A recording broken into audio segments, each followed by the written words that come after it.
What's going on, everyone? Welcome back to the channel. It's your boy Dead on Dave, and you just watched SmackDown. Yes, this week's SmackDown is over. It's in the books, and in my opinion, quick observation, for the fourth consecutive week, I found more entertainment out of the SmackDown brand. I can't explain why. I can't, well, actually I can. What am I talking about? That's why I'm here. I'm going to try to explain exactly why that is the case. I'm going to do my damnedest to explain to you why that is. It's absolutely crazy. And it's one of those things where sometimes throughout the year, Raw goes a little shitty, the ratings go down, but for some reason, and it's not that big of a secret as to why, at least this year, SmackDown gets a little bit better. And check it out. SmackDown needs to be cared about. Why?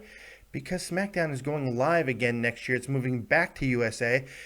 And I'm sure USA is like, we would really like it. We would really appreciate it if SmackDown, was viable in the least. Like, if people watched it, that would be great. So WWE's like, okay, well, maybe we could do something about that. Maybe we can actually, we'll have wrestling on it again. We'll take wrestling and put it back on SmackDown, because Lord knows we weren't doing it for a long time. We were just making it a damn recap show for Raw. It was absolutely horrible. So maybe if we put wrestling back and, some storylines that a few people give a shit about, maybe that'll get people to care about SmackDown again. And look, and at least in my opinion, for me, it has worked. I've enjoyed the shit out of SmackDown as of late. It's just been more interesting. There's been more going on. It's just been a really, really good program. I've had an absolute lot of fun with it. Absolute lot of fun. Not a good word, but that's okay. That's okay. Don't need a lot of words. Don't need a lot of words, or correct words even. Check it out. Before we get started too quickly, I want to go ahead and give a quick thank you to a donator in the middle of the day, which we never get, by the way. Usually, I think we've gotten 2 donations that have not been on live. So Power Fred donated $5, and he said, my tip for my favorite fat guy in the world who looks healthier than ever. Good job, man, Fred. I appreciate that, man. I'm trying to lose some weight. I'm getting down there. I'm not as disgustingly bulbous as I was when I started this, but for the past couple of years, I've been trying to get healthy, mainly because I don't want to die. That's basically my thought process. I'd like to stay alive a little bit longer. Who'd have thunk it, right? So yeah, I want to thank that donator. Thank you, Power Fred, very, very much for that. And it's because of donations, which if you want to support the channel just the same way he did and throw a tip to your favorite fat guy, you can do so right in the description box of this video. It's because of stuff like that we have a new Skype number, that you don't just have to Skype me anymore. You don't have to just use your name and stuff and Skype me. No, you can call. I actually have a real live number, 702-751-2902. Get your parents' permission, folks. Mean Gene. I'm just doing a Mean Gene thing. I apologize. So, look, that's really cool, and it's because of you guys that I'm able to upgrade and make these changes in the channel. So, very much appreciated. So, thanks again, Fred. You're awesome. Just super stoked about the whole thing. All right, all the gilding lily and dick sucking done. Let's go ahead and get to SmackDown. Let's get into it. Rip this bitch open and dissect it and digest it and all that good stuff, right? Let's do this thing. Why do I keep saying let's do this thing? I've been doing that a lot lately, and it's disturbing me. What the hell is let's do this thing? Let's do this thing. Well, I don't get it. Why do I keep doing it? I don't say that. I never say that. Why am I saying it on the air all the time? I have no idea. I'll tell you something right now. I put on a hat because I didn't want you to see just how circled up my eyes are. I'm absolutely exhausted.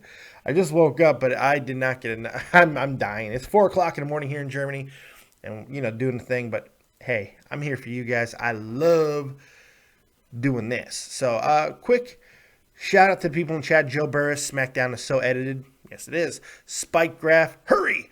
Jordan Turner, what's up, Dave? What up, Jordan Turner? Jake Hardy, I got Skype. I got crabs. Jordan Turner, I can't wait for SmackDown to go live in 2016 when it's on the USA Network. In my opinion, SmackDown was pretty good tonight. I agree with you, Jordan Turner. I'm going to tell you every reason as to why. Jark Judai, hello, Dave. What up, Dark Judai? What up, sucker? Chris J, one sub away from 1420. Puff, puff, pass. I wish you could pass that shit to me right now. Here. Doesn't work like that. Abstract Muscle, yo, what up, Dave? What up, Abstract? Matt Ernie. SmackDown has been good this week because To Raw was really weak. Are you trying to shake it? To Raw was very weak. To live, to die, to Raw. I don't think that's how English works. Tony Jackson, WWE Raw. No, Raw really has fallen off a lot in the past couple of months. Shot from the point hockey's here. Holy shit, what up, bitches? Apparently I'm not the only fat guy, or not fat guy, he's not fat. I'm not the only guy in Germany who can't sleep, apparently. I don't know. Tony Jackson, what up, Tommy C? All right, let's get into SmackDown. Let's break this thing down. If you guys want to get your voices heard, your opinions heard about SmackDown, once again, call in at 702-751-2902, or you could still use the Skype name that's always been at David Vancura, DAVIDVANCURA. So either one of those. Let's get into it. Let's break this shit down. Let's start with the beginning, man. The first 4 minutes of SmackDown were just Raw recap. Usually something I shit on, but Raw had the ending of it, at least, really did have a poignant part that was going to continue to play out through SmackDown. And SmackDown and Raw are not always on the same continuity scale. So when you're going to have one fluid storyline, it's not a terrible idea to go ahead and show what was going on for some of the people there. So that didn't bug me too much, especially when it's followed by the opening when Kane comes out through fire and brimstone and everything, cuts a promo. I like happy, shiny Kane. I like Prozac Kane. I like kind of crazy Kane. I don't think this is the same as Joseph Park Abyss thing, because I think by now it's obvious. Kane is very aware of what he's doing, and it's just a mind game. It's pretty funny. That's the thing. It's entertaining me. This is absolutely hysterical. He makes a whole bunch of matches for tonight. All on paper seem very, very good. Happy with all the announcements that he made as far as matches. But when Seth Rollins comes out, that's where things get interesting for me. These two have such a good back and forth, and it's absolutely hysterical. And I have to admit, because it's Kane, I kind of hate myself for saying it. I kind of want to slap the dog hell out of myself for even admitting that. And it's just because for months and months and months, we've sat here and we have talked about how tired we are of guys like Henry and Big Show and Kane, and it's time to go away, and people yelling, please retire, and all that shit. So to give any type of praise to Kane, even when it's completely warranted, like a situation like this, I kind of feel like an asshole. I kind of feel like a dick face, because I'm like, I have now. It's like when I chastised Dana Brooke on SmackDown a couple weeks ago, and I said her promos are horrible and she's shit, and then she goes and has her best performance in the ring, make me look like a fuckhead. And that's what happens. That's what happens. But it's not the same thing. Kane, he's dropped off, but I feel over the last few years, Kane did a really good job of reinventing himself. And they went a different way. And then they got really with it. But now, I don't know.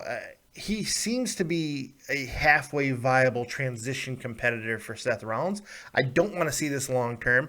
But again, I'm still looking for the breakup situation with the Authority. I'm still looking for Triple H and Seth Rollins. And the more I'm looking for it, the less likely it seems that it's actually going to happen. I mean, is it ever going to happen? That's the question. When is it actually going to take place? So we're still waiting for that. And that's a little bit like, what the hell? Why is this happening? It's just weird. So I think it will happen eventually. And if Kane's a catalyst to that, I can sit through it anyway. However, when it's entertaining like this, and it's funny, and it seems to be something going on, I'm laughing, I'm staying. And right now, it's making me laugh. The shit they're saying to each other is really funny. Kane doesn't seem to care. Seth Rollins seems to be going to a new level with his promos because of this, the way he's having to react and keep somewhat of a straight level with this whole thing. I'm enjoying it. I'm enjoying it. So the opening promo didn't drag for me. I think it was pretty crisp and well done. Roman Reigns and Luke Harper are next. A match that we've seen a lot. This was not a long match. Probably about 4.5, 5 minutes, maybe even less than that. It was the best confrontation between Roman Reigns and Luke Harper to date. And it's not even close. I sat here and I watched this match. And I was absolutely in shock at how good the match was. It was absolutely violent and hard-hitting for a non-extreme match, for no blood, for the era that we're in. That match was unbelievably violent. Those elbows by Harper.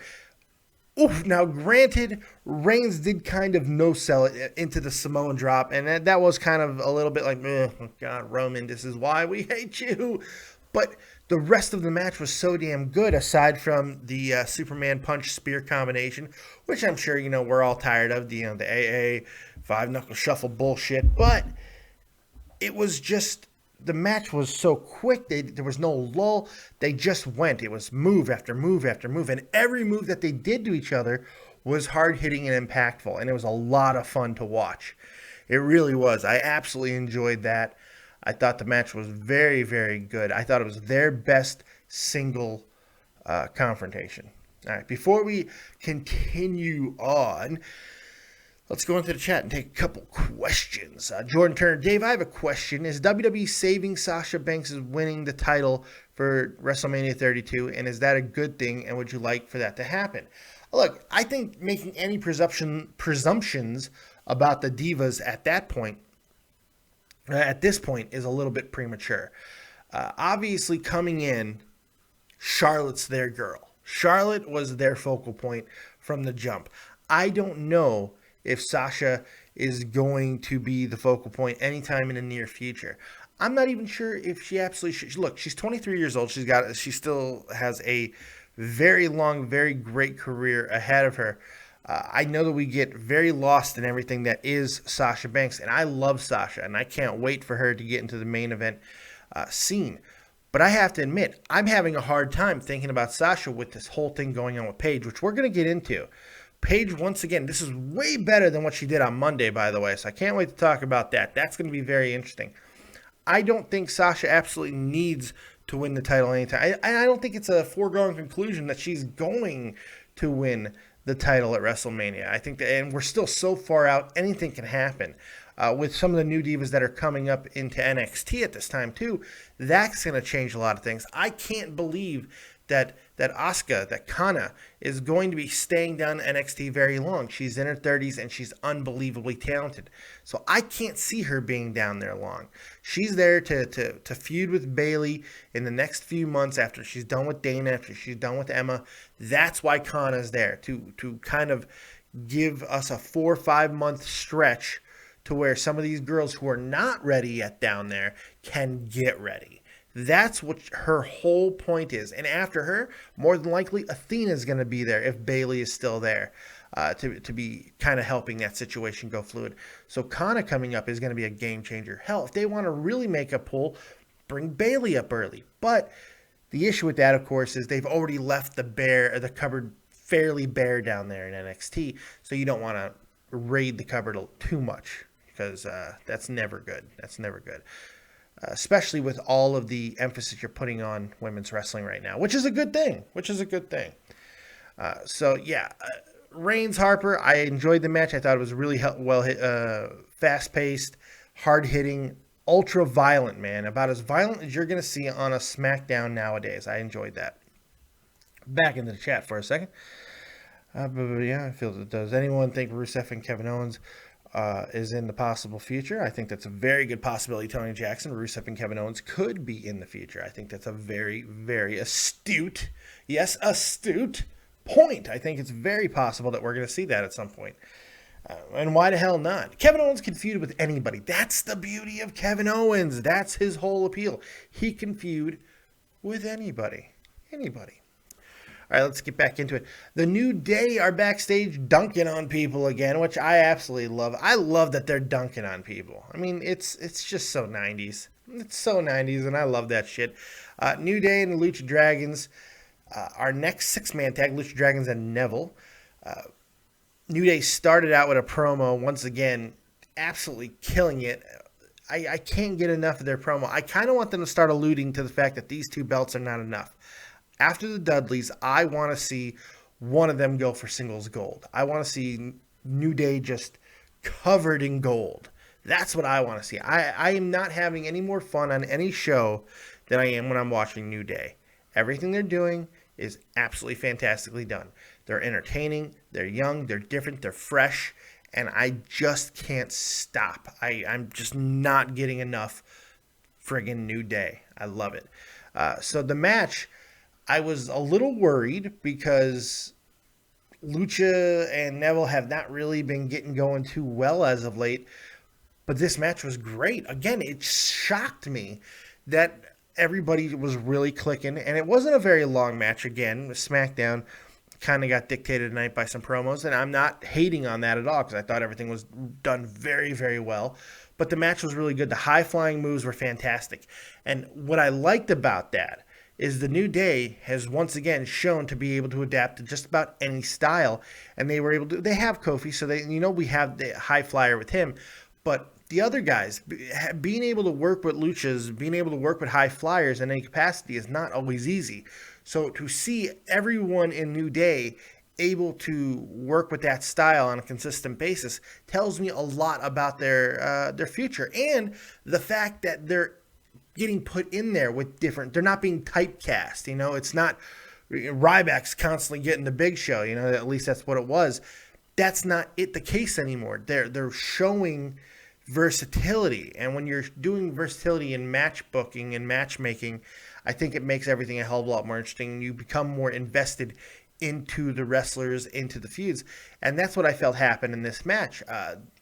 The triple dive, everybody going off the top ropes and over the top ropes onto New Day was fantastic. It was well done, and for once, it really was in perfect unison.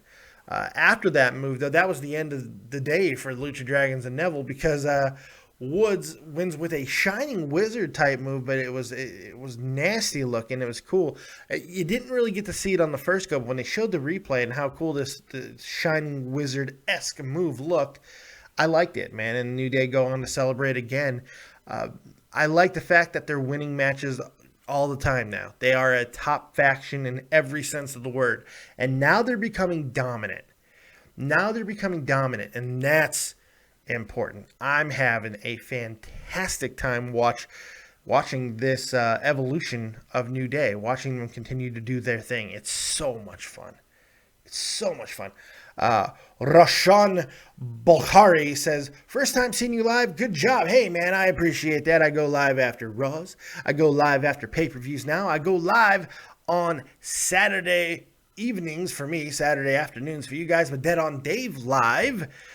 It's where we'll take your questions. We do all kinds of good stuff. And hell, I got a live show on Sunday now, NFL, with my good friends. Now there's two co-hosts with me on that show, Jim Peterson and the Great Bango. If you enjoyed them, live last Sunday at 10 a.m. Eastern Standard Time. Well, good news, because he's officially on board to be there more consistently when he can.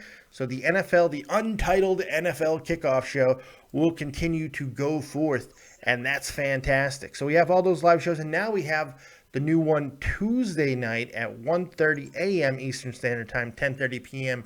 West Coast, late night shots with J&D. So that's going to continue as well. So we got all kinds of live events, so continue to watch. I appreciate the nice sentiments there, Roshan Bokhare. I appreciate that.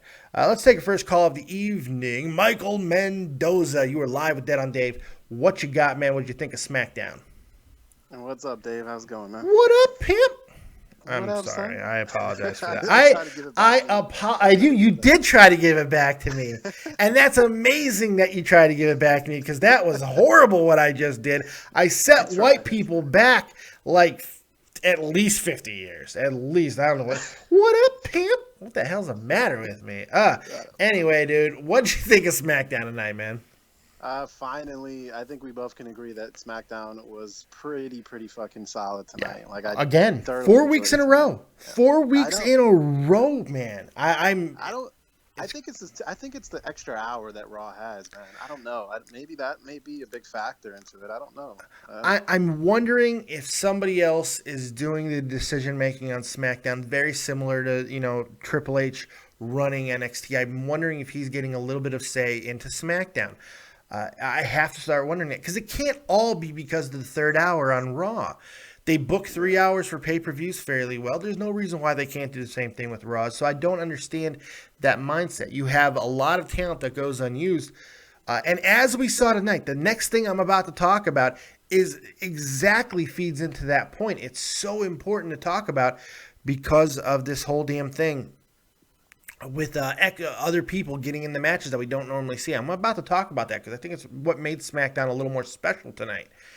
Yeah, I mean, for me, from beginning to end, I don't think I remember liking a show from top to bottom. Just like everything they did tonight, actually, for me, was actually pretty entertaining. Everything from the beginning to the very end.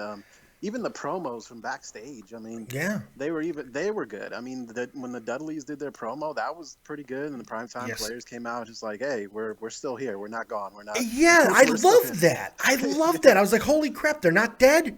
I thought they were dead. I thought they died, but they weren't. The one thing I'll say that I once again hated, and throughout this entire 4-week push that I've loved SmackDown, there's been one consistent thing, and it's not even the entire announce crew. It is Booker T. Oh my God, he said something. This whole the split personality thing, and then Jerry brought it up. Yeah. Oh my God. I was like, what are you guys talking about, man? I never thought Booker T could be worse than just being Booker T, but full heel Booker T commentator is the worst. It's the worst because it's so fake. It's so fake. I don't know what it is, man. They make him sound so. The same thing with JBL. I mean, I watched the interview he did with Eric Bischoff. Wasn't that good? Yeah, wasn't that good? Yeah, and he's so articulate and so. He is. He's so insightful. And see, that's the thing. When he went on SmackDown, I don't feel he was as bad as he is now on Raw. But I was always excited about JBL because for years and years and years, I watched or listened to the JBL podcast. It's actually one of the first it is the first podcast I ever listened to, as a matter of fact. And I absolutely loved listening to him because he's unbelievably funny. He's quick-witted. He's on Fox fucking News all the time talking about finances and shit. The guy is very smart. He's very analytical, and he did a great job with this interview. But it's like when they get him on Raw, they're like, just be a dick. Be a caricature dickhead, and that's it. And you don't have to worry about saying good words or use really old references that nobody's going to understand and all of this stuff. And he just comes off as just horrible. Absolutely horrible. The thing that sucks, too, for me is that Rich is actually pretty good, I think. I like Rich. Yeah, I do, too. I do, too. But they never give him any time to talk because Jerry and Booker are just yamming about bullshit half of the time, and Rich is just sitting there like, yeah, okay. Like, he doesn't get as much time. I think it's time to go younger. I think it's time to go younger, and personally, at least on one of the shows, I think Booker needs to be replaced more than JBL. I know some people are going to disagree with that. Because they're tired of JBL. But Booker needs to be replaced right now. And fortunately, there's a guy that you can bring in right this second who's a great heel commentator. He's down in NXT. His name is Corey Graves. Yeah, Corey Graves he's pretty good. He's fantastic. So you get him to SmackDown, you get somebody else onto NXT, you start building them up, and then when they're ready, you move Graves over to Raw, and you put JBL back on SmackDown. I don't know. I don't know what the answer is. I don't want to get rid of JBL. I like him as a person. I hate him as a commentator. I hate him as a commentator. I kind of if I had to choose, I would probably go JBL over Booker T, only because JBL has this sort of gimmick, I don't know. He has more of a gimmick more than Booker T. Booker T is just out there spitting nonsense and just like annoying the shit out of me. So I'd probably go with JBL over Booker T just at this moment. But that's my only complaint. That's my only complaint tonight is Booker T's horrible. Booker T's horrible. That other than that, I thought it was really good. I had a lot of fun tonight. I thought there was a lot of good stuff. I still got a lot more to talk about. What's your rating for tonight, bud? Oh, definitely an 8, man. I got to give it at least an 8. Yeah, I think that's fair. I'm somewhere around anywhere. I like to give ranges. I've been doing. I'm anywhere between a 7 and an 8. I'm somewhere in that range. Yeah, I think I could be talked into somewhere in that range. Yeah, there was just too many really good moments for me. I mean, like you just talked about even the Neville and the Lucha Dragons. That three-man over the top rope thing, that was like a poster right there. It was a good spot, yeah. It was, and they never hit him that fluidly, and it looked great. It looked really cool. It got me up. I was really excited about that. Yeah, New Day was great. New Day was always great. Even like I said, even the match with Luke Harper, Roman, that was pretty decent. That was a violent, man. I was watching that match in shock at how violent that match got. Yeah, and then Cesaro and Bo Dallas. I want to talk about that. I'm about to talk about that next. Cesaro. Yeah, but at the same time, that was actually a pretty well wrestled match. I mean, Bo Dallas actually looked very, very, very intense in that match. The crowd didn't give a fuck about that match from what I remember watching. The crowds on SmackDowns are irrelevant because they're so edited, you don't know what's actually going on. But that match, I'm about to talk about, I'm going to let you go as I got another caller. That match is the most important match on the card. Now, I'm going to tell you why in a minute. So keep watching for that. But I'm going to take another caller, man. I appreciate it. Thanks for calling in, buddy. Great calls always, Mendoza. Damn, you kill it, dude. Thank you, man. Thank you. All right, man. Take it easy, Dave. Take it easy. Michael Mendoza, everybody. Unknown caller, you're live with Dead on Dave. What you got? Hello. Hello. What's going on? My name is Andrew. Can you hear me? I can, Andrew. How are you? I am good. Awesome. What'd you think of SmackDown tonight, bud? It was pretty good, Yeah, I liked it. I enjoyed it. What'd you like about it? Again, I just heard you talking about JBL. Wait, weren't you just talking about him? I was. Yes, he's horrible. Yes, I know it was horrible. But he wasn't on SmackDown, so that's okay. What do you got about SmackDown tonight? True. I really like how Randy Orton came slithering out of nowhere and was like, nigger. Yeah, you're really cool. No idea what this guy was talking about. I should have clipped him earlier. Should have clipped the idiot earlier. Congratulations. Now, no more unknown callers tonight. Congratulations to you, you bored little child, you, who had nothing better to do. Congratulations. No more unknown callers tonight, so there you go. Let's get back into the awesomeness of SmackDown, because that's what I want to do. I want to talk about the most important match tonight for me, because this is what put everything in perspective and why I felt SmackDown truly worked.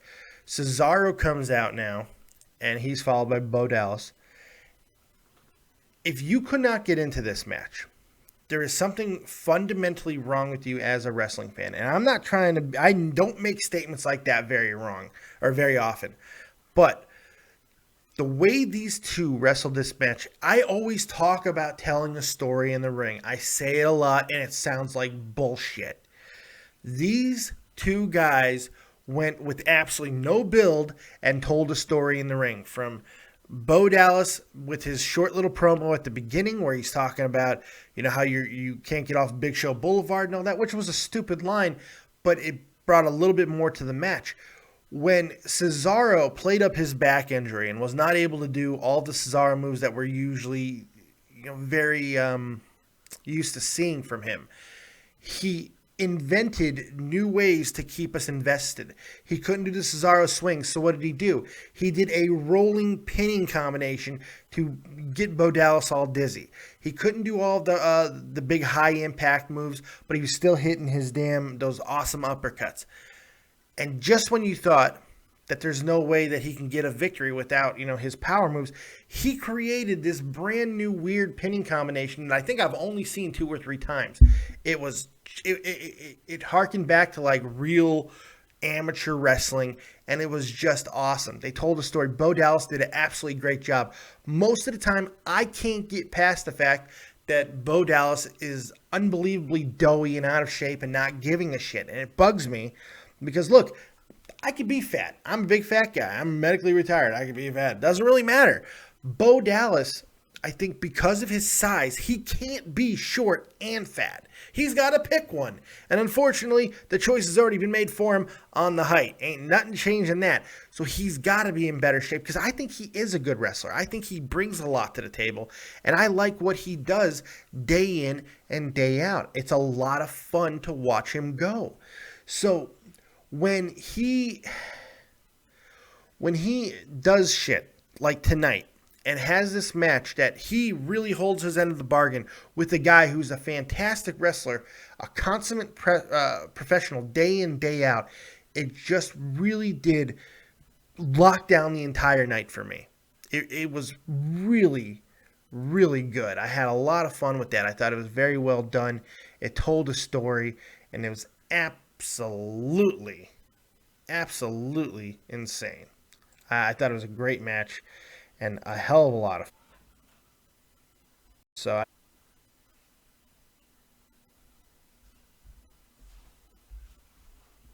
I think we're back on.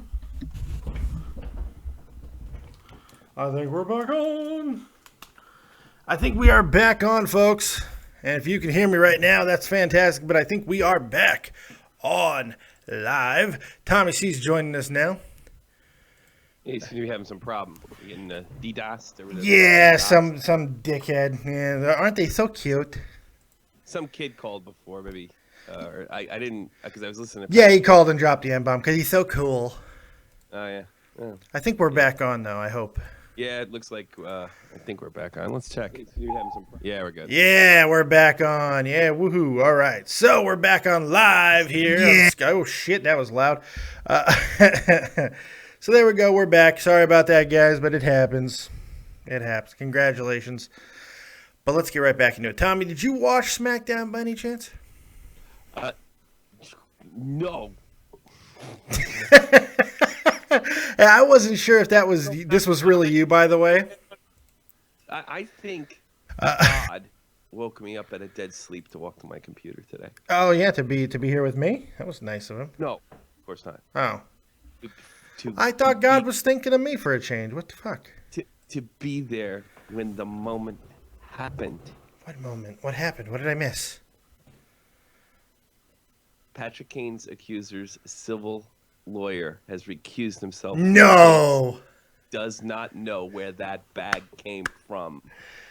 Patrick Kane's lawyer is expecting a criminal investigation based on that game, set, match. The people who moved that bag or had anything to do with this are in serious trouble. Holy shit. You finish your review.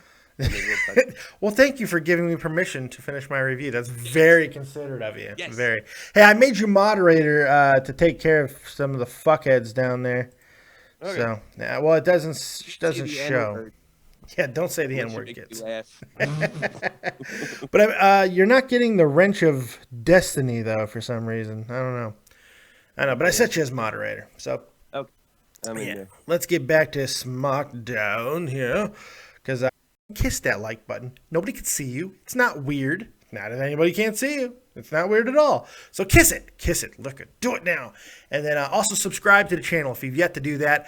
Also, you can get all your copious gear over at www.deadondave.spreadshirt.com. If you do get any copious gear, copious mug, copious shirt, copious club sweatshirt, take a picture, send it to me on Twitter at deadondavev. And finally, you can support the channel directly by donating right in the description box of this video. We get phone numbers because of it, and all kinds of cool shit, and continue to upgrade the overall look and feel. And you feed my fat ass too as well, so that's always good. And I'm kidding, totally kidding. Doom, oh, you got the wrench of destiny. Why does it gotta be Doom? It doesn't. It's not Doom. It's Destiny. I like Doom. No. I like hitting bitches over the head. No. Accusations. No. You're aching. I know you want to talk about it so bad. You're aching. I rebroadcast it live And that's because that's fair use. Yeah. And you should see my reaction. Oh, I'm sure. I'm sure. Yeah. We knew this was coming. It's like the Rangers score. Yeah, my dad called this like immediately. He said, "Bullshit. This will be figured out in 2 days, and somebody's going to jail." That was like his instant response. Now it looks like that's the case, but we'll talk about that in a minute. For those of you guys care about the Patrick Gaines situation, but we're not going to tank my ratings with it yet. First, we're gonna finish with the rest of it. I was talking about Cesaro and Bo Dallas, and I don't know how much got cut off. I just wanted to finish up how much I enjoyed that match and what I thought. How something so simple and a tweak in how they work a match can be so effective, and it's something so easily that they could do on Raw like they did it on SmackDown. I really did like it. So we did get to the Divas situation, and they showed all the stuff that happened on Monday night, but then immediately Charlotte and Becky come out to cut a promo. Charlotte starts going into her thank you bullshit again, which honestly I think she needs to drop right now. Again, just be you. Be Charlotte. Be what got you to the dance. Be a little cocky, be a little brash, be a little Ric Flair, but just be a badass. You're physically dominating, you're imposing. I like what you do. She doesn't get going too far, though, because Paige interrupts and cuts a far better promo than she did on Raw. I mean, way better. It was delivered better. The material was better. On Raw, my problem was that promo felt like it was written 30 seconds before she went out there. Like 30 seconds, and maybe even improv, and maybe that's not Paige's strong point. But tonight, she got it going. And then Natalya eventually comes out looking smoking hot. I love Natalya. I really am glad that she's getting involved in the situation because she virtually does nothing. Bless her heart. Bless her cat-loving heart. Can we get Natalya involved in some storylines? And we do. And she gets the shit slapped out of her for her troubles. I really like what they're doing with Paige. I know you didn't catch it, but I'm going to ask your opinion anyway. I don't even know how to ask you a question. Yeah, I don't even know how to ask you a question on this because you didn't watch. And I know you didn't watch it. I'm not blaming you for that. I'll make it up. Give it a shot. Okay, so what do you think about this new side of Paige? And do you think it's effective in the long-term planning of the Divas division? I think she should just take off her pants. There you go. There you go. You know the cool thing about that, no matter how unrelated to what's going on it is, everybody can agree with it. Take off your pants Paige will be a hashtag movement for the ages. So, hey, I'm down with that.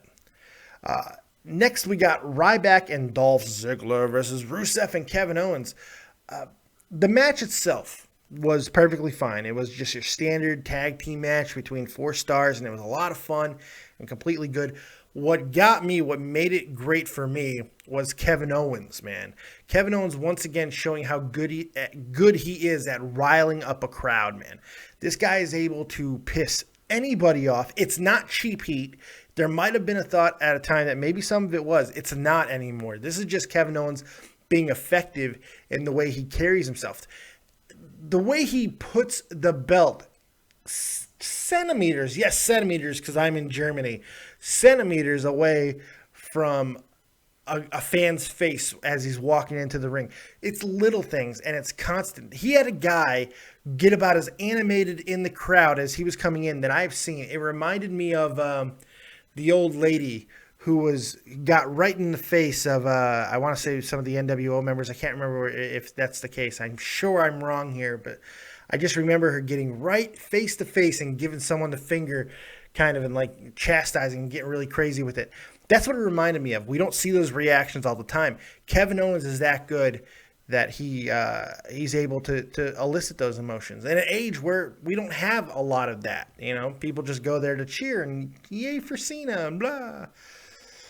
But about 3/4 through the match, or actually 95% way through the match, Kevin Owens once again goes back to his tried and true method of leaving his tag team partner, which I don't have a problem with in this case because that's just Kevin Owens' MO, and it helps blur the lines of what he is, face, heel, tweener, and I think that's important to continue to blur those lines. Nothing should be obvious with Kevin Owens. Nothing. I'm totally drunk with power. I can't get funny in your chat. Did you? Yes, it's funny. Power. I can't help it. This is why we are in the lot in life we are. Oh my God. Go ahead, continue. Sorry. No, I find it fascinating. I find it fascinating that I give you the wrench of destiny and you use it. I just seen in chat. Banned! Banned, motherfucker. I love it. I love it. Go ahead. Banned. Talk about Paige's ass. I'm like 5 minutes removed from Paige. What the hell? Oh. But again, everything that Kevin Owens does, nothing should be obvious with him. So I'm really enjoying. How can I fucking talk about this when this amazing thing is happening in my chat? With Tommy's going absolutely crazy and banning everybody. Don't piss him off tonight. You're getting banned. I love it. I'm going to give him more power more often. This is hysterical. So this is also the part in the show where I really noticed how bad Booker T was tonight. Oh, just the worst. Just the absolute worst. I'm so tired of this guy. Can you just go away? Go away, Book. Go away, Book. Come on, sucker! Come for you, sucker. Come for you, sucker! Yeah, we can't use the other one. Yeah. Then we get a nice little backstage package with Renee, interview, I should say. Renee Young, who, God, I like the fact that she is not the prototypical interviewer. Like all the women interviewers, it's just a standard dress. Every time, the guy's always in a suit. Renee gives zero amount of fucks, man. She goes out there, and she's in tank tops. She's in weird clothing. She wears leather jackets. She really does break the mold of what an interview is, especially in the modern day. And she does everything well. She talks well. She asks questions in a great manner. She's not afraid to take sides sometimes because she's a big supporter of the New Day. And that's what 3D kind of honed in on with Renee. And what was cool was 3D didn't just have something to say to New Day because Renee is who she is and she's always going around doing whatever Renee likes to do. The interview got between those two as well, Renee and the Dudleys, and I thought that was really cool. I thought the Dudleys did a very effective job, very short but right to the point, and it was a lot of fun. Hearing Bully Bubba, whatever you want to call him, talk is just hysterical. They're really putting over this October 3rd Madison Square Garden show, and as they should be. It's starting to feel like a pay-per-view at this point with all the matches, and that's going to be fun. And you bet your ass we'll be covering it live right here on Dead on Day Production as soon as it's over. So towards the end of the Dudleys, which felt just like a regular interview to that point, the primetime players interrupt, and I'm like, they're alive? They're still here? What the hell is going on? And they were, and they just gave a very short message. Hey, you guys, good luck with your match, but remember, when you win those titles, we're still here. I thought that was kind of cool. Just a little reminder that this tag team division is not just about two teams, and sometimes that's what we need to remember. It's important. Are you having fun still? Who are you banning now? Banning Patrick Sufflin, banning Matt Ernie, banning Reggie Ben, I'm banning Chris Akins, banning Vince McMahon, Jordan Turner, and Josh Mann, Tony Jackson, No Limit Mello. Did any of them do anything to deserve the ban? No. Okay. Just banning them. Are you putting them on timeout or banning? Ban. I love timeout better. I feel like that's so much more belittling if you just put them on timeout. Because then you treat them like children. Yes. I like that. They should show like an icon of, kids sitting in the corner with a dunce cap. Exactly. That's exactly what it should be. We should be running this shit. Really do. It should send a virus to your computer, and you should have to look at a child with a duck's cap until you're unbanned. You can do nothing. Your system is locked until your timeout is done. Go sit in the corner, bitch. I kind of like that. Finally, we get to our main event. Dean Ambrose and Seth Rollins in a match that we've seen many, many, many, many times. I'm not going to complain about that fact because they have such good chemistry together. And they always are able to put on a good match, even when it doesn't make a lot of sense for them to be fighting. This was just a petty move by Kane to put someone in that is going to drive Rollins crazy. absolutely did that. They had a really nice match. They have such good chemistry, and it's always good with what they do. It's just fun to watch every single match that they have because it's a little different, and it's mainly because Ambrose is so herky-jerky, man. He's unbelievably entertaining, but he's not fluid in most of the things that he does. It's just because he's so big. I think people forget how big Dean Ambrose actually is. He's actually a really tall guy, and he's quite wide. All three of those guys from the Shield are pretty damn good-sized. So it's pretty cool, man. I did enjoy the match. The lights go red because Kane is just all over the place. Crazy Kane is the best type of Kane. And Dean's actually able to get the victory over Seth Rollins with a roll-up. So will that lead to something else down the line with Dean getting yet another title opportunity? I don't know, and I don't know if it necessarily should. But I like the fact that the possibility is there. That's the most important thing going on in WWE right now, is that there's always possibilities. And I think they have to keep going that direction. The most entertaining part of all this, of course, is the freak out that Seth has after the match. Absolute freak out and insanity, and it's great. I loved what he says. I loved what he does. I love the way he reacts. It's fantastic. Screaming for Kane. Kane doesn't come out. Seth is pissed off. And you know what? I think that they're just going to go ahead and give us this title match at this October 3rd show, because I don't think that there's a lot of point in stretching this out to the next pay-per-view or Hell in a Cell. Maybe even we'll do it both. I don't know. But I think that it would be a really good idea to go ahead and hit it on this Madison Square Garden show, because why the hell not? Find out if there's something there, because Madison Square Garden will let you know. They're going to let you know if there's something here between those two. And so you go ahead and have the match for the title now. And then if it is viable and there's something there and people want to see it again, then go ahead and have it at Hell in a Cell. Maybe even in Hell in a Cell. So I don't know. So there's my SmackDown review, man. That's the copious amounts of notes. I expended them all. And I've got to go ahead. Tommy's still banning away. Ho, ho, ho. Banned. I actually feel high. Like I've been doing a line of coke, and I just feel good.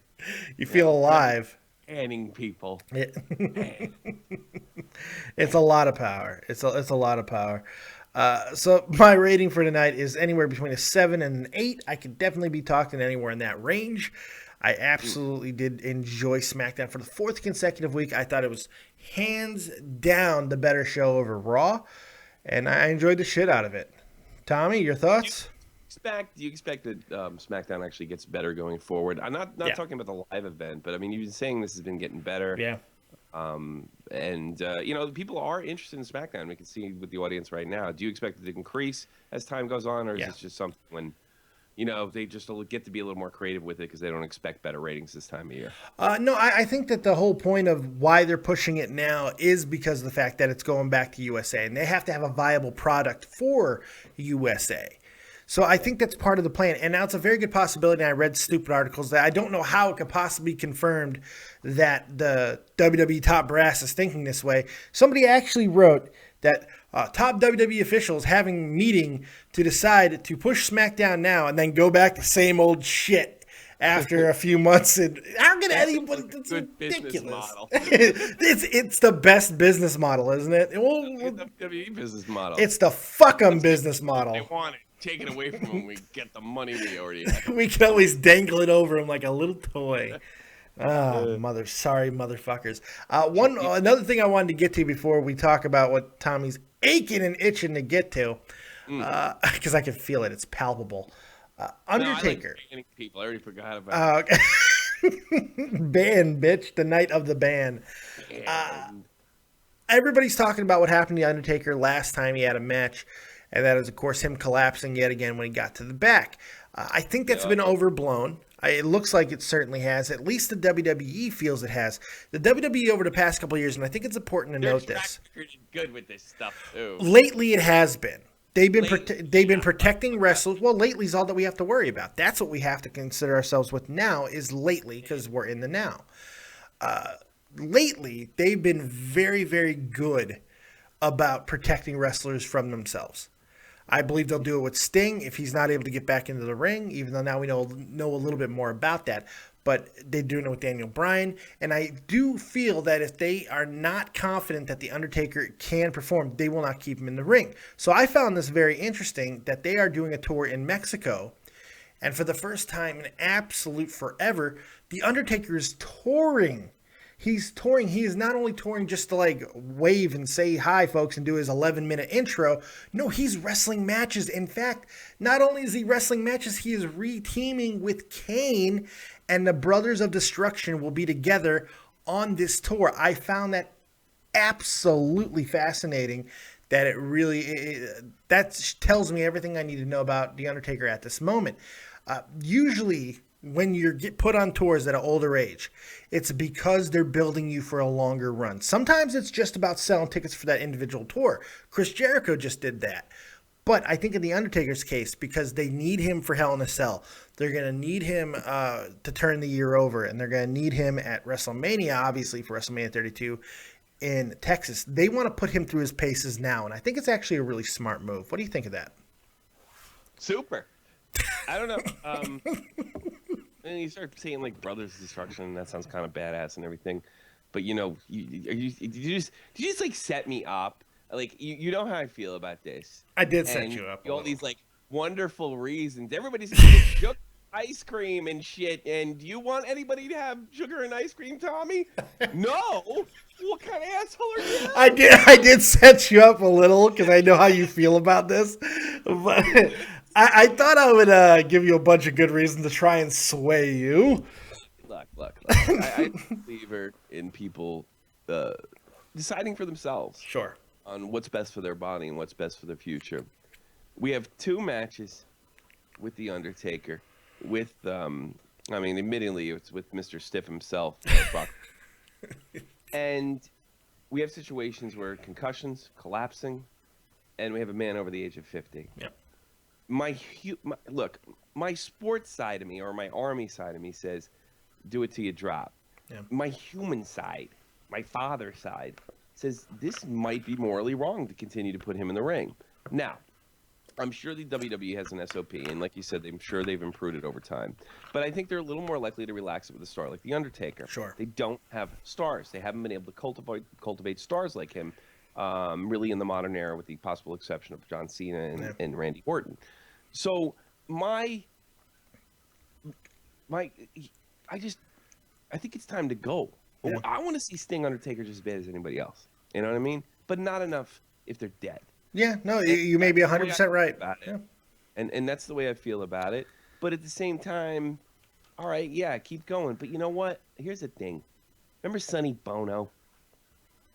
Yeah, he crashed into a tree. Yeah. You know why he crashed into a fucking tree? Because I don't know why. Because he got too old to be on a course like that. Oh, yeah, he tried to skate above his rank, yeah. You know, it's like, because like, when you get old, and I'm almost 40. You're old. You still, funny. I don't feel any different than I do when I'm 15, yeah. Right? You know, you still feel like your reactions, but they're not. They're not the same. No.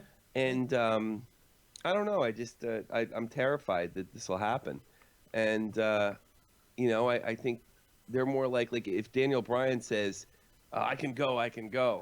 Yeah, nah, sit down, Daniel. Yeah. Whereas if Taker does, it's, well, he's Taker. Yeah. And we're going to make a lot of money. You know, so. Well, Tommy C., I appreciate your concern. But I need you to understand something right now, boy. I am the Lord of Darkness, and I will walk through the fires of hell to compete in the WWF. I mean E. Rest in peace. Dr. Nuprin. Where's my Metamucil? Michelle, get over here with my Botox injection. Yeah, I enjoyed SmackDown. I'm not taking you, unknown caller. I'm not taking it. I'm not doing it. Not happening. I love stuff like this. All right, fuck it. Let's do it. Unknown caller. Oh, I had to put Tommy C on pause. Unknown caller, what you got? You're live dead on Dave. Make it good. Oh, you dropped the ball. Dropped the ball. I put on an unknown caller, had to put on Tommy C on hold, and they gave me nothing. They just dropped the phone. I'm not taking another one. They're horrible. Well, you only pick it up if they're... See, they have to be... you have to... when you call it... Here's the thing, Skype fuckheads. Dave has to add you. You have to send a friend request so you can be a part of a multi-call. If they're not on that, it's not going to come up add the group. And if you don't see add the group, you do what I do, Dave. They're out of the realm. Otherwise, you told me to call them. 751-2902 and reach Dead on Dave on Dead on Dave Production. That's right. Because we got a Las Vegas number, motherfuckers. We ain't fucking around. Vegas, bitch. All right. So we've reached the conclusion of the SmackDown review. I want everybody in the chat to go ahead and let me know what you thought of. Well, those of you who aren't fucking banned, I want you guys to go ahead and let me know what you thought of SmackDown. Your SmackDown rating. Yeah, my SmackDown rating 7 to 8, somewhere in that range. 7 to 8. Let's add one of these fuckheads to a call. Here we go. Unknown caller, you were live with Dead on Dave and Tommy C. What you got? Nigger. Yeah. Jesus, get creative at the very least. Ban. That's fantastic. Should we even bother with another? What's that? Should we even bother with another? Oh, yeah. All right, let's do another. Unknown caller, you're live with Dead on Dave and Tommy C. Oh, hello. Hello, sir. Give me a moment. I need to mute the YouTube stream so I can then not. Yeah. You can't even get your joke out. You know, kids today can't even do a funny call anymore. I know, right? Stupid. They fuck everything up. Millennials. Go have sex. I'm glad I was born in the 70s. Right? I was born in the 80s, but I'll take it. I'll take it. I'll take that too. These fuckheads got nothing. They got nothing. Be entertaining at least. Not even funny.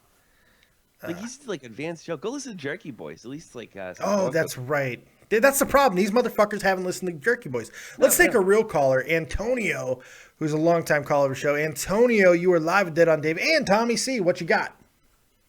Hey guys, I was just wanting to know. I know I said this earlier in the chat.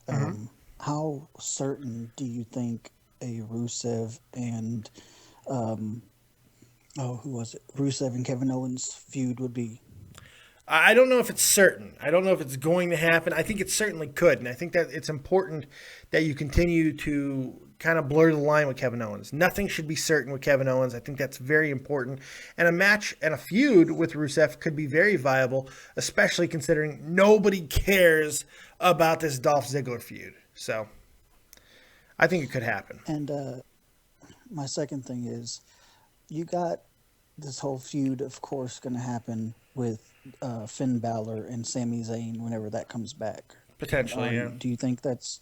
do you think that could be... I think we're back up. I believe we are back up.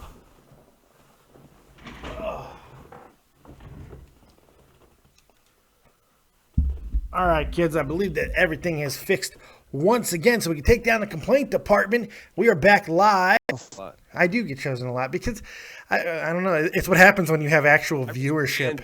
Guys, for this time, I actually really did it. What's that? I banned somebody. Oh, good. For realsies. Yeah. For realsies. Wrestling's fake. This guy must go to the last Avengers movies and say, there's no such thing as fucking Iron Man, you idiot. Iron Man's not real, guys. Iron Man's not real. Oh, shit. Iron Man's not real. Frenchie says the NSA is on my case. I'm going to tell you offline why I think that's a good sign. Yeah, no, I think I know exactly what you're going to say, and I think you're right, too. Dave, what I want to tell you, Dave, is that you could consider the NSA. They were involved in 9/11. It is very possible that the NSA is coming for you, and you need to watch what you say I don't know. I fucking love me some Frenchie Ben. It's very possible. You could. I don't know for sure, but it could be. Jesse Ventura said so. The former governor of Minnesota, Jesse Ventura. Top secret. He had top secret. He knows. So I like Jesse Ventura. This crazy fucking hair that he don't cut. The fact that he has PTSD probably has something to do with the shit that he makes up. Oh, check it out. On a wrestling match. Check it out. Antonio's calling back because he's like, fuck those hackers. Fuck those bored fucks. I'm getting my 2 cents in. So, Antonio, you're back. What do you have to finish, man? I know you were finishing up with a point. Wait before they fucking do it again. Yeah. Well, my last question was about the Finn Balor and Sami Zayn thing. Yeah. Do you think that'll happen before, if it's going to happen before Royal Rumble or after? It all depends on Zayn's health. I don't know if it's a guarantee that he's going to come back right into the situation. I think that's why they are having this Samoa Joe possible fill-in, because right now he's teaming with Balor. And you know that teams always end in situations like this. So I think there's a good possibility that's what we're going to get.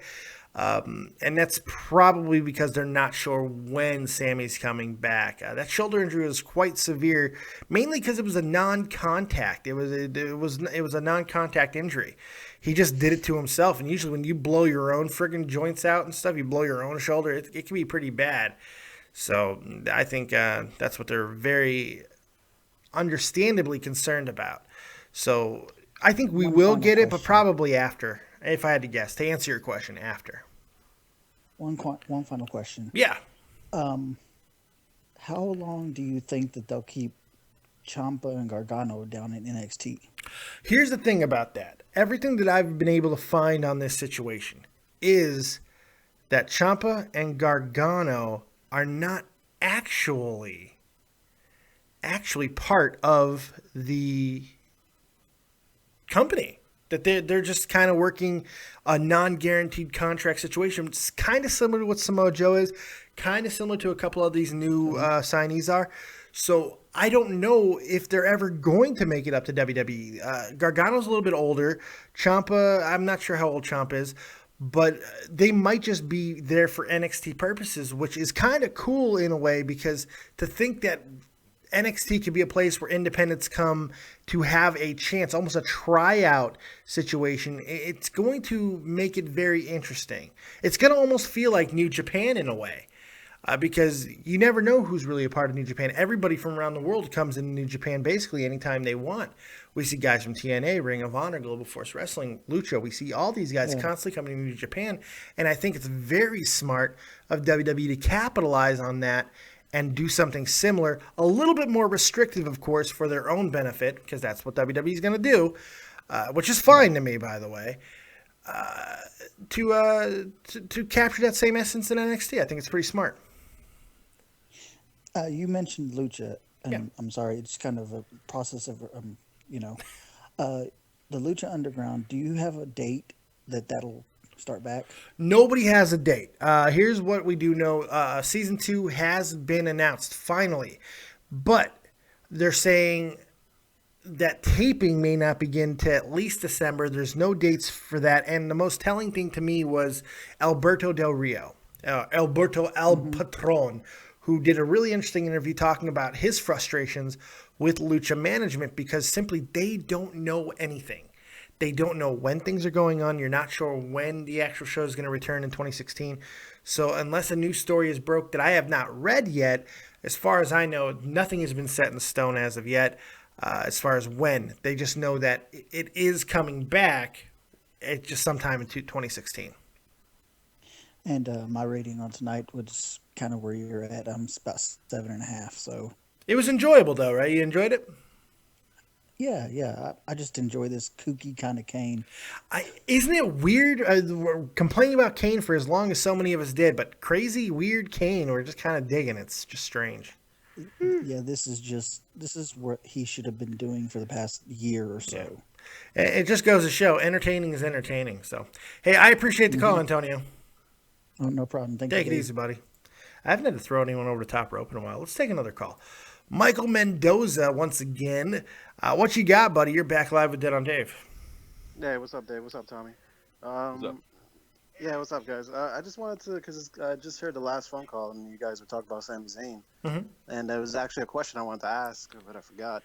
Because I was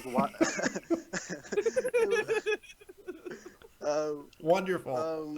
I was watching some of Kevin Owens and Sami Zayn, the both takeovers just recently, just to go look at them, for fun.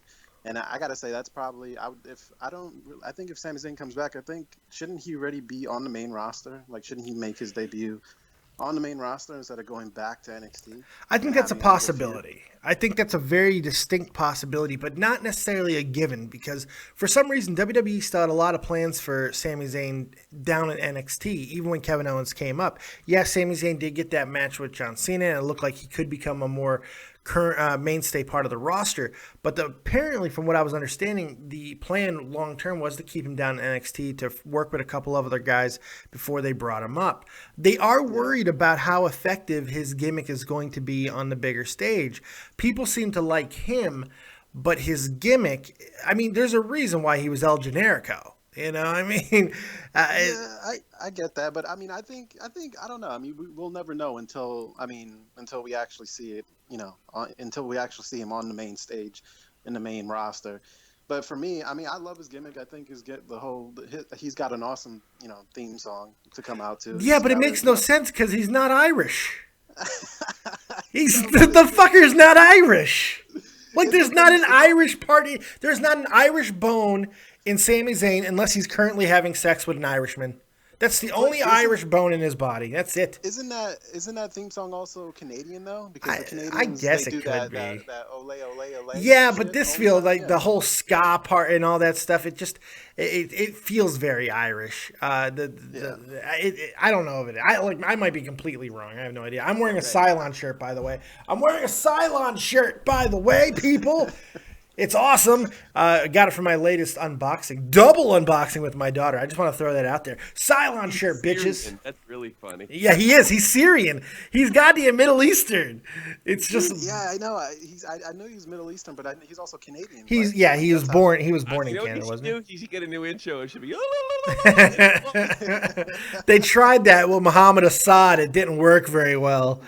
They tried to behead the Undertaker with Muhammad Assad. It did not go over. He was Italian. That kid. He was Italian. That's right. Muhammad Assad was Italian. That's 100% right. New Jersey too, right? The best part about that for me, the thing that absolutely killed it for me, was how they sent him off, how they ended him. I don't remember. Oh my God. It was one of the most violent endings we saw from a wrestler in a very long time.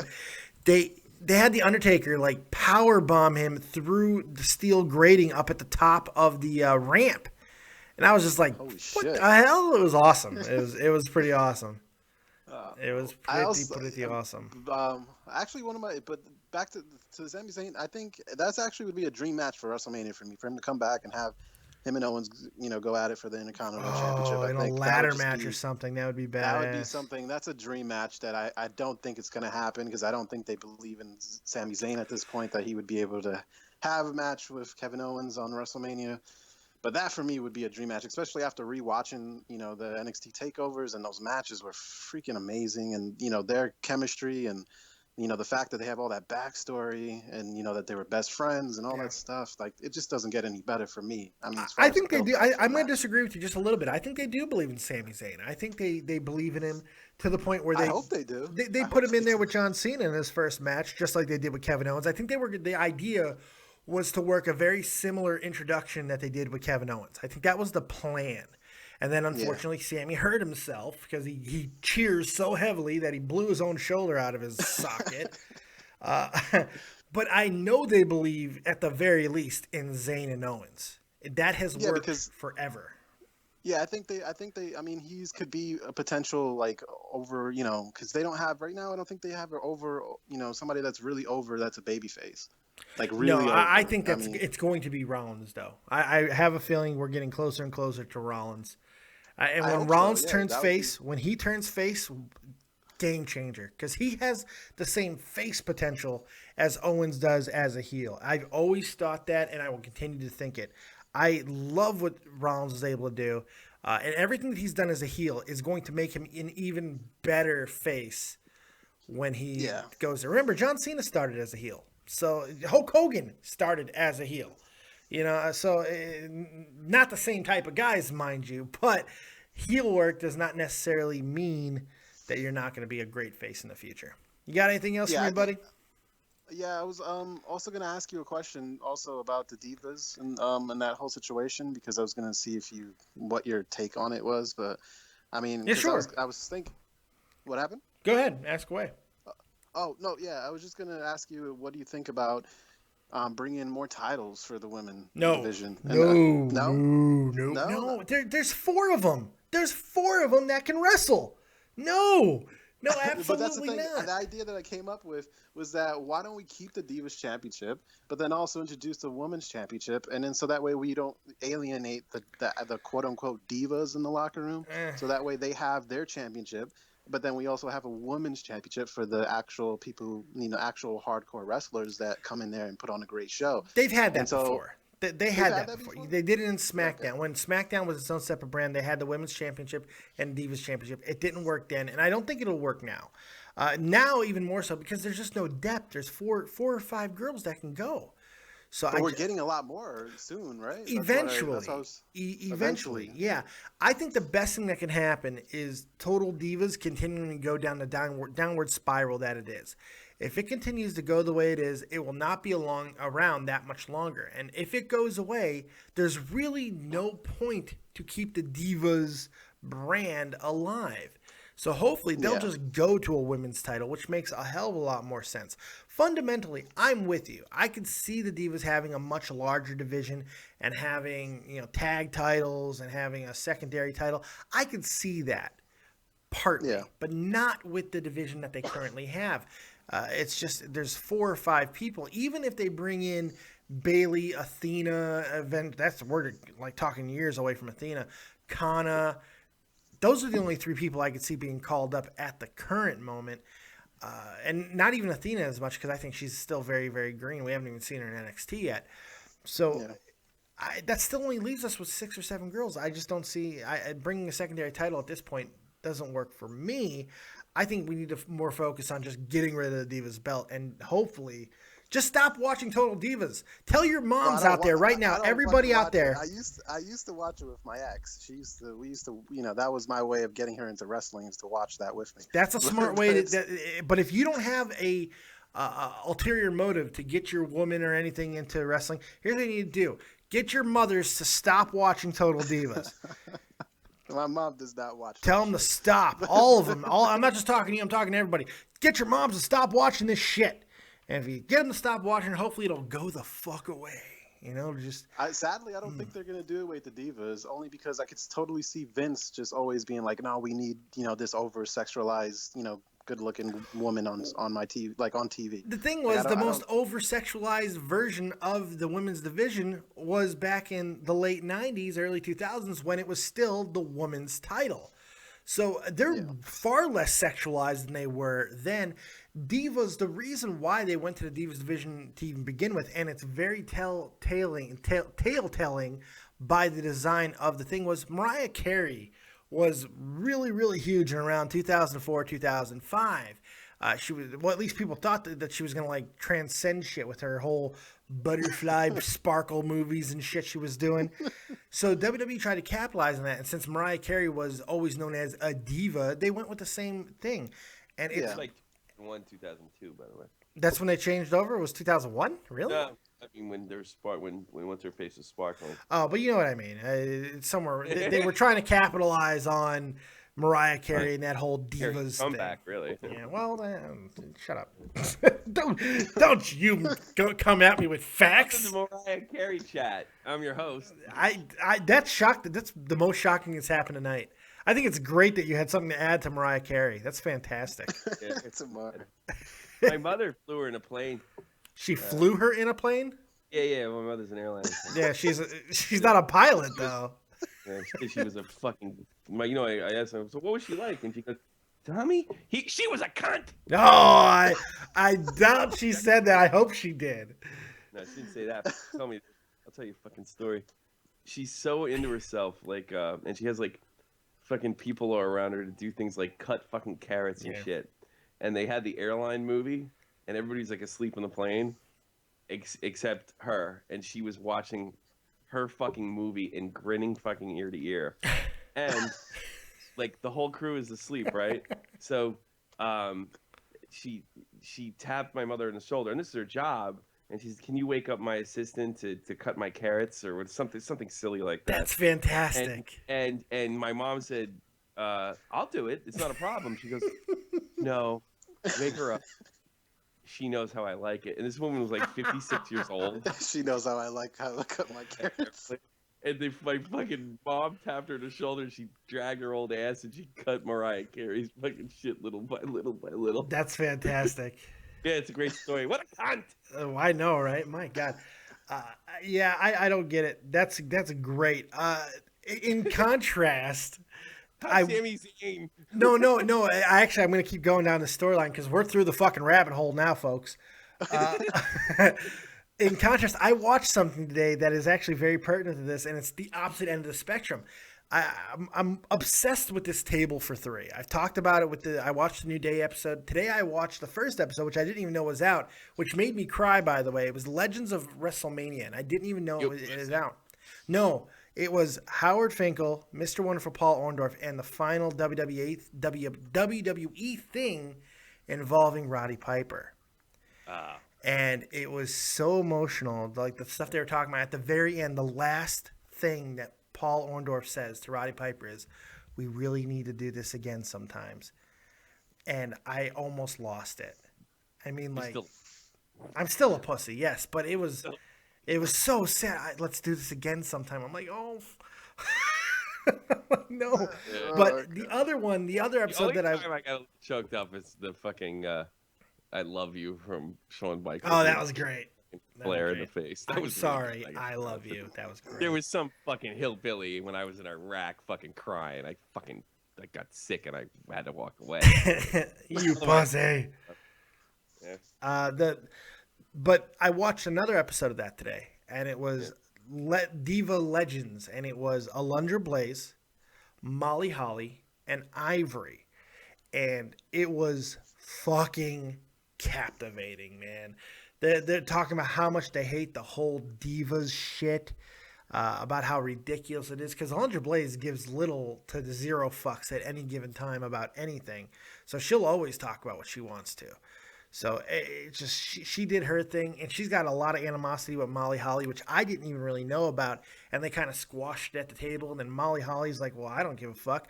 Tell me your side of the story with the whole throwing the title in the trash." And Alundra was all like, "Nobody's ever asked for my side. You're the first person in 20 years that has asked for my side."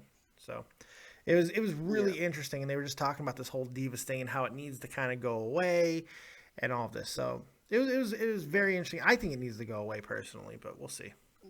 Yeah, like I said, I think everyone thinks it should go away, but I don't see it totally going away. I mean, especially the way they're trying to push Eva Marie down in NXT. She's pretty much the quintessential of what people don't want anymore in that division. Yeah. So I think they're going to keep going in that direction, probably. Just more than likely. I don't know why.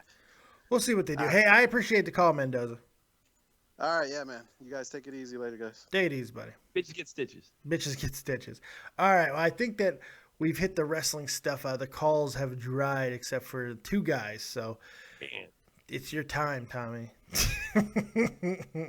One of our fucking army buddies that we won't say his name, but that we don't like very much, got the stupidest tattoo in fucking history. Oh my God! I mean, like you're gonna love to see it when I show I don't it. want to see it. It might be the dumbest tattoo I've ever seen in my life. I'm not a tattoo guy anyway. I haven't got one either. Strangely, I'm not against them or anything, but this. I can't even say because I'm afraid somebody will figure it out. I don't want to talk about my sickness because if I say what I feel about tattoos, people are gonna think I'm crazy. Do you have any idea who it might be? No. There's so many people I didn't like in the army that no, I can't.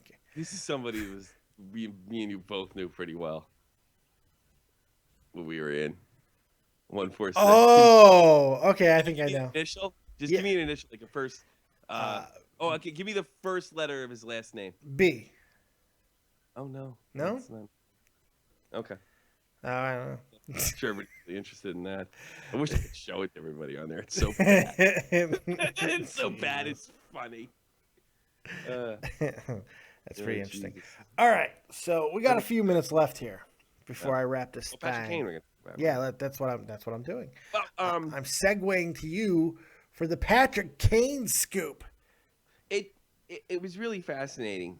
Like I said, God got involved and woke me up and managed to catch my live reaction to this shit. And it looked like the fucking Rangers scored. Let me tell you. I'm sure it did. You Did you mark out? I did like a fist pump and a jump on the couch. You'll have to see it yourself.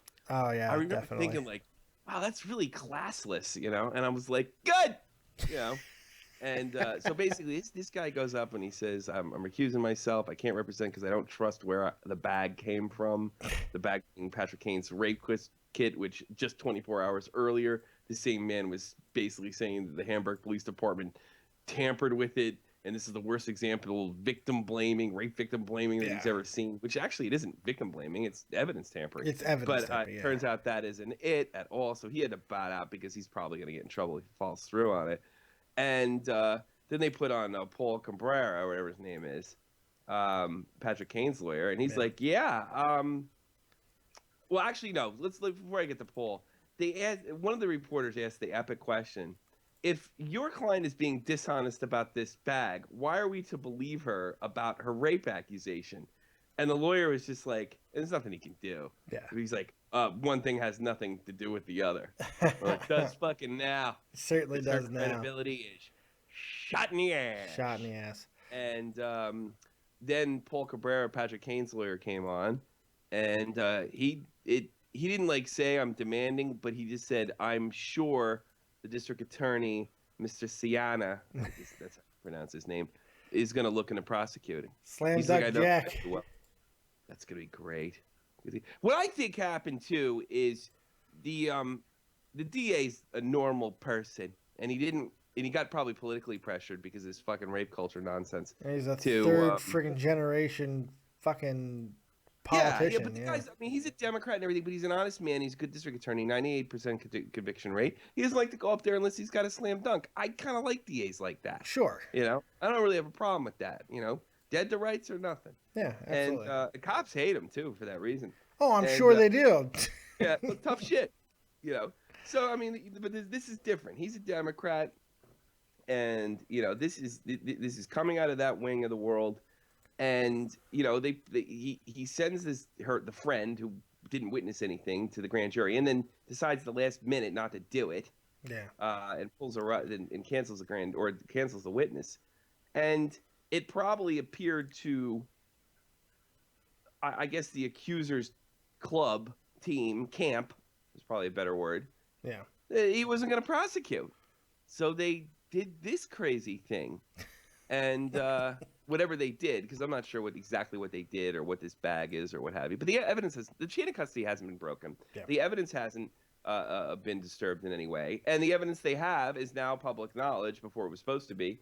There's no Patrick DNA on this woman as far as her general area. So I think it's important that leaked too, because that kind of does hinder them to break the law. Yeah. To keep this phony narrative. Sure.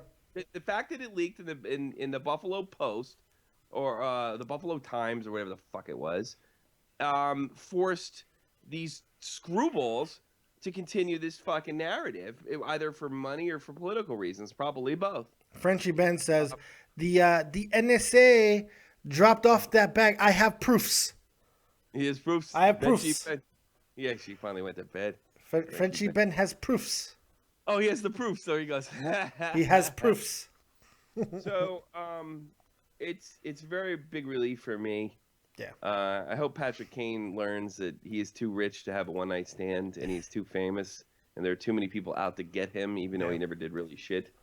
And I hope the rest of the fucking league learns, and you know, the NHL and the NBA and the NFL and the MLB take these guys aside and say this is the reality of the world. Sure. And I hope the person that committed this crime is put in jail for probably the same amount of time that Patrick Kane would have been put in jail for first degree. Hopefully.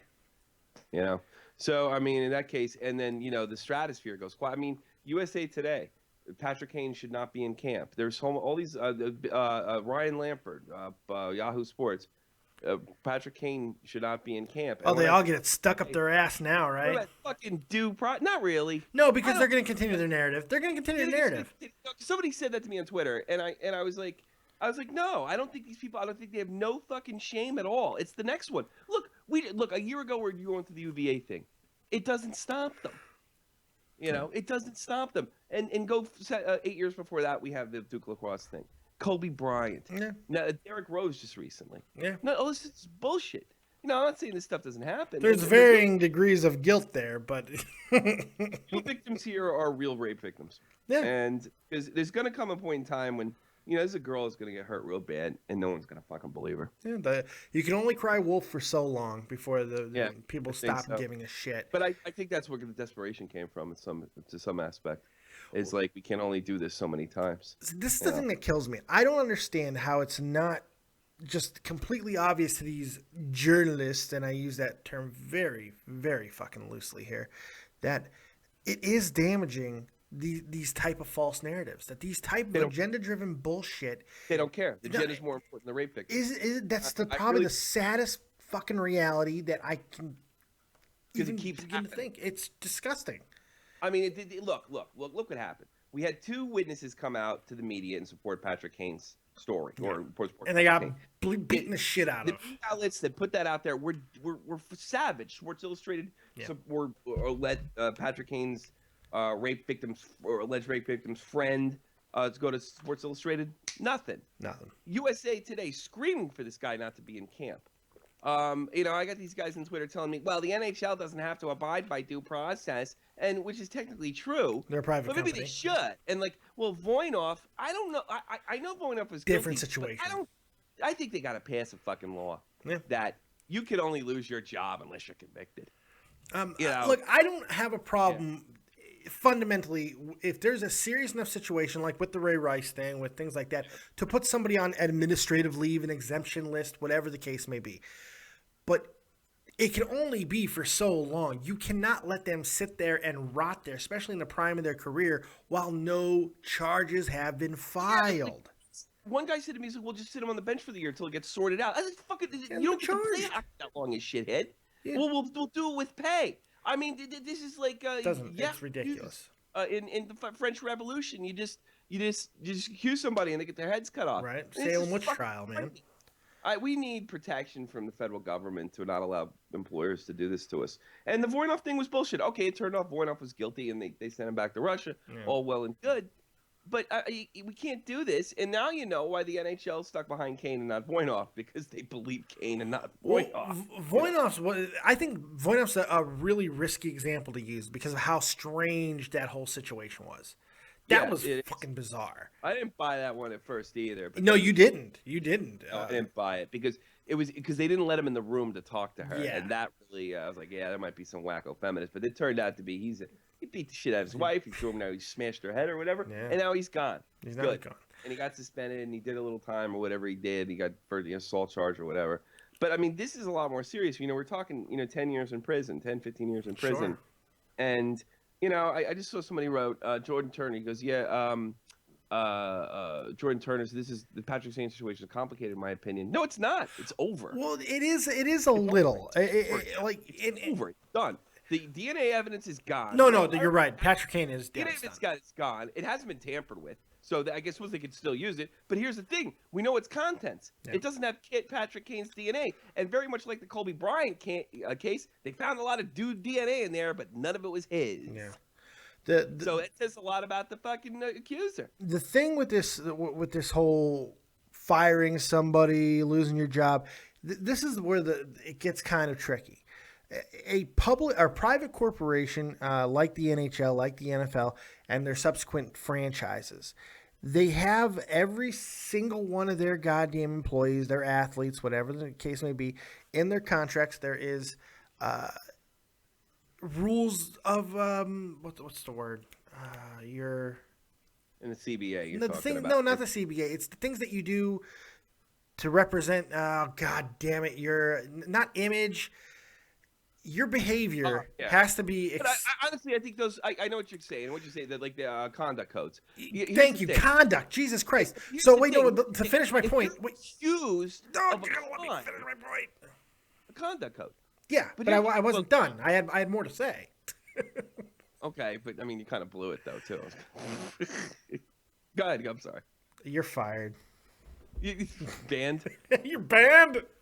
Banned. You gave me the blue hammer of steel. I gave you the hammer of destiny. No, go ahead. I fucked it up, but now you got me even worse. You did fuck it up, so I mean, give me a little break. No, here. I'm not going to give you a break. You let your buddy go. It's like you have a conduct code. Well, you have to break the conduct code, Well, so you have see, to prove it. In their eyes, and that was my point. In their eyes, being accused of these things is a detriment to their brand, their franchise. So I can kind of get on board with that, just a little. But it's situational. It's situational. If somebody's accused of murder, I think it's okay to let them go. I think it's okay. I think no. And you can always bring them back. That's the thing. You can always bring them back, and then it's on the player. See, I don't have a problem while they're going through the process of possibly being indicted to let them figure it out on their own if that needs to happen. After a while, this will become common in sports. Rape accusations, maybe even a murder accusation. You know, this stuff will come common. You never know; it could be used by another fucking team to keep a guy out of Stanley Cup final. It could. And then it will seep into the Dead on Daves, the Joe Smiths of the world, the Tommy C's of the world. It's going to come to us. Like nice save, by the way. Like you're the situation like I was in, like custody battle of your wife. She just makes the shit up. Yeah. I can't go to work. No. That's the problem with this stuff. That is the slippery slope argument there. I agree. Yeah, it is a slippery slope argument. I do agree that can be a propaganda technique. I understand that. I fully admit it. But here's the thing: it's not unreasonable. No, I'm it's not saying if you continue to do this, the world will explode. No. I'm saying that it's reasonable if you can cite precedent in these cases with the athletes and the court of law. It may be very easy to cite precedent. An employer like a Sherwin-Williams or Trump or they can start citing the NHL, the NFL. I mean, look, they suspended their employee for why can't we? And that's where I think it becomes dangerous for the rest of us. And it's not as just simple as just saying, oh, well, Patrick Kane's rich, he can handle it. That's bullshit, man. That's not right. No, I agree with you there. But here's the thing, though. A lot of times already in public companies, if you're arrested for something, sometimes you will get fired. I mean, that's the thing. It's charged. It's such a hard thing. It can't be accused. We're doing too many of these fucking wackos. Oh, see, but this was a little bit more than. And if you're a rich man and you're picking up girls in bars, you got to be a fucking moron. No, I'm that. Yeah, it's personal responsibility to that extent. Although I will say this. Any personal responsibility should be able to pick young man. Well, yeah, but think about this for a second. Should be able to pick up a girl in a bar. I think there's a clear difference between situations and what we're talking about. Like with Derrick Rose. Derrick Rose was just accused. No proceedings. He didn't have to go turn himself into the police. He didn't have to go get investigated. None of that happened. Patrick Kane did. It was going to a grand jury. It was a little bit different, but the Blackhawks stuck with him. They didn't fire him. They didn't do anything, mainly because, let's face it, he's Patrick fucking Kane, and they just signed him. He's in the first year of his new 8-year extension. Or they believed him. That's a possibility too. And maybe Patty's a lot of things, but he's not a fucking rapist. Yes, you know what I mean? and that comes with the individual situation. And like if a guy who's been with a franchise for 6 months goes and gets accused of murder, they want to let him go because we don't want this young fucking kid around. We don't want a circus for this one kid. Is it a little dangerous? It is. But I don't know how against it I am because I kind of understand where they're coming from, not wanting the circus for a kid who's been here for 6 months. Now, if they know him and the situation's different, each situation is going to be different. It's a really fucking weird thing. I hate it. I fucking hate it.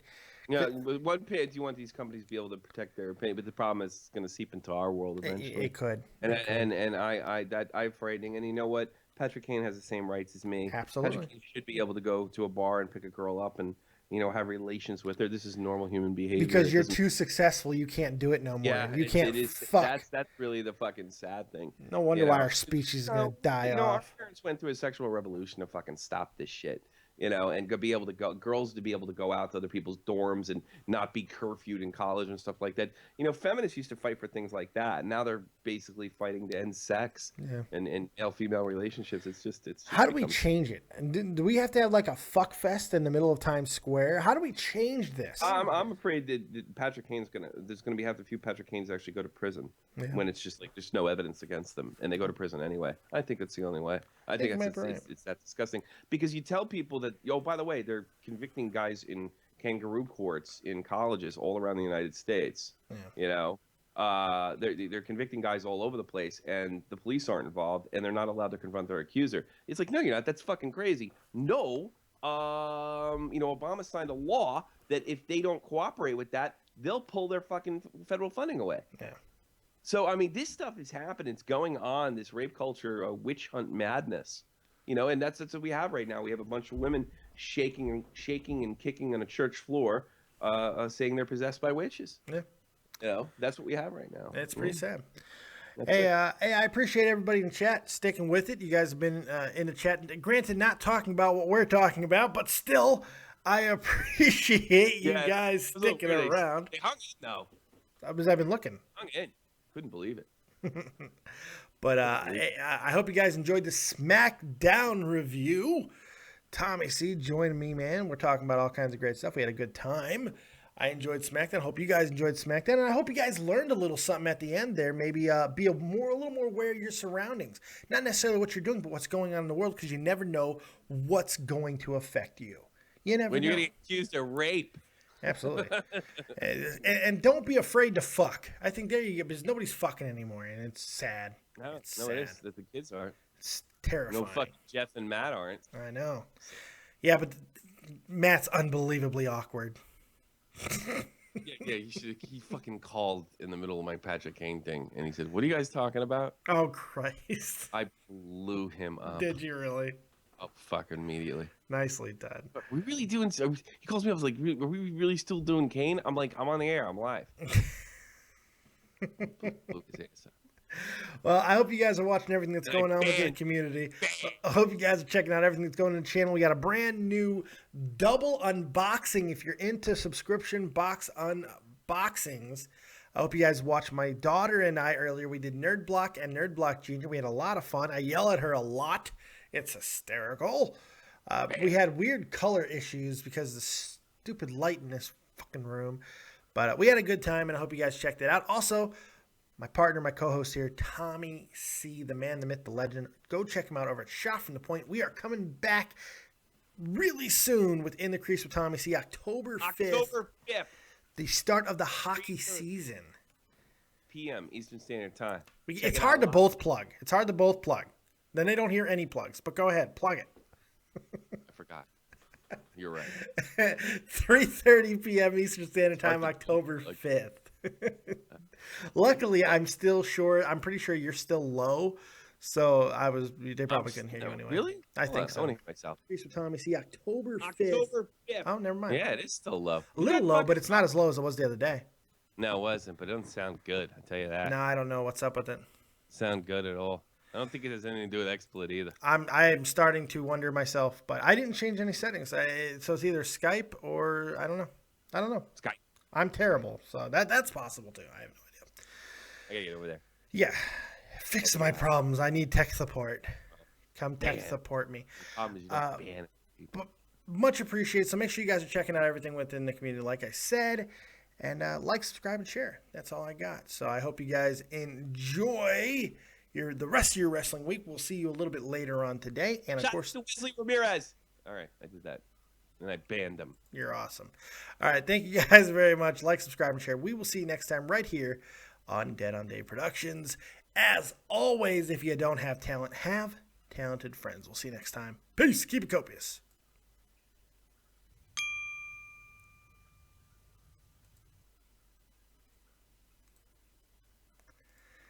Uh-oh. Uh-oh. Shit. Oh, shit. not good. I'm stuck. We'll just fucking end it next. I am. I'm gonna. Well, I can't end it next split.